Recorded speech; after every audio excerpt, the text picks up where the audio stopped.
নমস্কার। ফেসবুকে আমার বেশ কিছু ফ্যান ফলোয়ার তৈরি হয়েছে, যারা প্রত্যেক মুহূর্তে আমাকে মেসেজ করছে, দাদা তুমি তো বারুইপুরের ওই মেয়েটিকে নিয়ে ভিডিও করলে, কিন্তু বারুইপুরে যে ছেলেটি খুন হলো তুমি সে নিয়ে কেন কিছু বলছো না। শুনে রাখো ভাই, আমার না দালালি করে পেট চলে না, আবার ওই যে নেতাদের পায়ে তৈলমর্দন করে আমার পেট চলে না। আমাকে গতর দিয়ে খাটতে হয়, মাথার ঘাম পায়ে ফেলে আমাকে পয়সাটাকে ইনকাম করতে হয়। তাই আমার প্রতি যদি তোমার কোনো এক্সপেকটেশন থাকে, তোমার সেই এক্সপেকটেশন নিশ্চয়ই ফুলফুল হবে। তুমি এখন বর্ষার দিনে খিচুড়ি খেয়ে একটু ঘুমাও।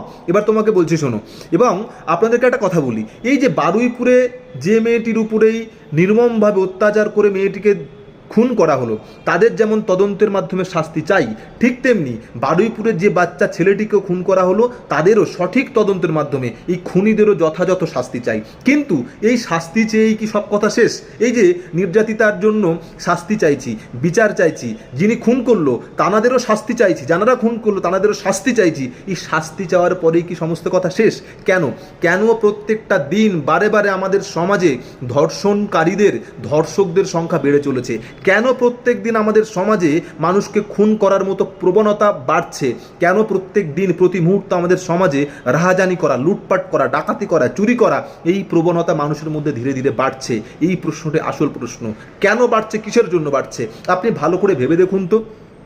আমাদের এই সমাজে যদি একটা ধর্ষণ হওয়ার পরে, বিগত সরকারের সময় একটা ধর্ষণ হওয়ার পরে সেই ধর্ষণকে যদি কোনো সরকার এসে জাস্টিফিকেশান দেয়, যদি কোনো সরকার বলে একটা ছোট্ট ঘটনা, একটা ধর্ষণের পরিবর্তে যদি একটা সরকারের মুখ্যমন্ত্রীর এই কথা থাকে, তাহলে যারা ধর্ষককারী তাদের মধ্যে কিন্তু কোনো ভয় থাকবে না, তাদের ধর্ষণ করার মানসিকতাটা আরও বেশি করে প্রকাশ পাবে। আপনি বলুন, একজন মানুষের বিরুদ্ধে ধর্ষণের মতো অভিযোগ থাকার সত্ত্বেও সেই মানুষটা ভোটের টিকিট পেয়ে এমএলএ হয়ে যদি বিধানসভা পর্যন্ত চলে যেতে পারে, তাহলে এই সমাজের মধ্যে যারা ধর্ষণকারী আছে, যারা খুনি আছে, যাদের খারাপ মানসিকতার মানুষ আছে, তাদের খারাপ মানসিকতা সামনে আনার ইচ্ছে, ব্যাকুলতা, প্রবণতা আরও বেড়ে যাবে।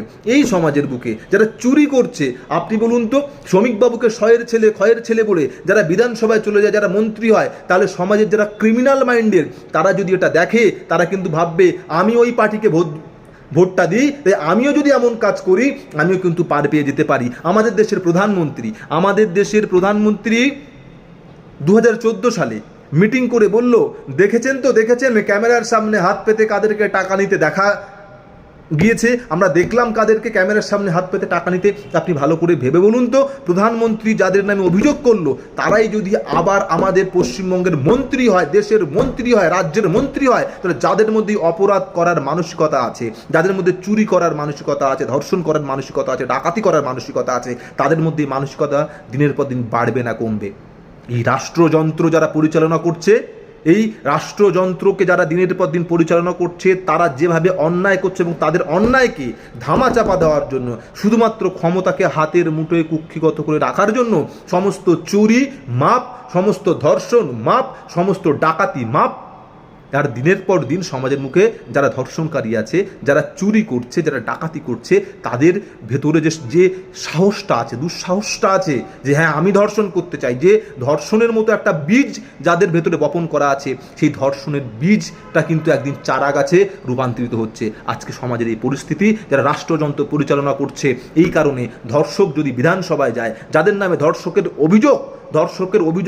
অভিযোগ থাকার পরে তারা যদি টিকিট পেয়ে বিধানসভায় যেতে পারে, ক্ষয়ের ছেলে বলে যদি তারা মন্ত্রী হতে পারে, চুরি করে তারা যদি মন্ত্রী হতে পারে, তাহলে সমাজের বুকে আজকে প্রত্যেকটা ধর্ষণকারীর জন্য, প্রত্যেকটা যারা ধর্ষণ করছে, চুরি করছে, ডাকাতি করছে, এই মানসিকতা সৃষ্টির জন্য দায়ী এনারা। তাই আমাকে বারবার এই প্রশ্ন করে লাভ নেই। দাদা বলো, প্রশ্নটা যেখানে করার সেখানে করো। আমাকে প্রশ্ন করলে আমাকে ব্যক্তিগত আক্রমণ করতে পারবে, আমাকে প্রশ্ন করলে সমাজের এই অবস্থা পরিবর্তন হবে না। আমার দায়, তোমার দায়, সবার দায়। সমাজের এই অবস্থা পরিবর্তন করতে হলে প্রশ্ন আমাকে নয়, প্রশ্ন সিস্টেমকে করো, সিস্টেমকে প্রশ্ন করতে শেখো। আমাকে প্রশ্ন করলে শুধু তুমি যে দালাল সেটা প্রমাণ হবে, আমাকে প্রশ্ন করলে এটা প্রমাণ হবে না। তুমি সিস্টেমের পরিবর্তন চাও, এই সিস্টেমকে প্রশ্ন করতে শেখো, এটাই আসল কথা।